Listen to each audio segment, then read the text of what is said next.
अखंड गाना सुने हैं Sachin DJ sound Hargama DJ Ranjan DJ Ranjan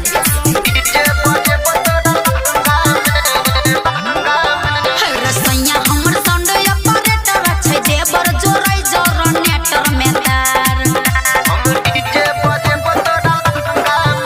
रसैया हमर साउंड ऑपरेटर छै जेबर जोरै जोर नेटर में तार रहैयर बा हमर दर भंगा में लहंगा में गे लहंगा में हम डीजे बजेब तोरा लहंगा में लहंगा में गे लहंगा में हम डीजे बजेब तोरा लहंगा में Sachin sound Hargama Sachin sound Hargama DJ Sachin sound Hargama DJ Ranjan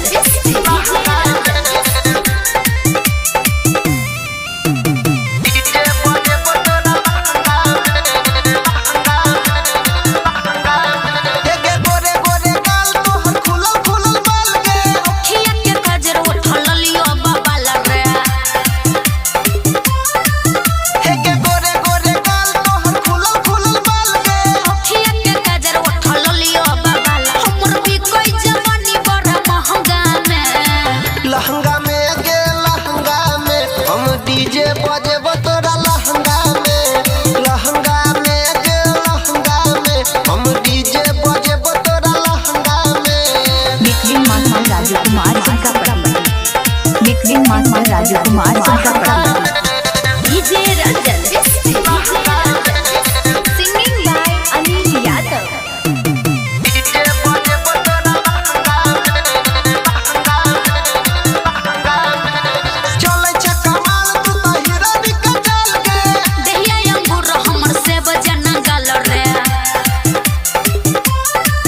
के चलै छै कमाल तू त हीरा निकल चल गे दहिया अंगूर हमर से बजना गल छोर सूट घूमै छै फेर होयंगा में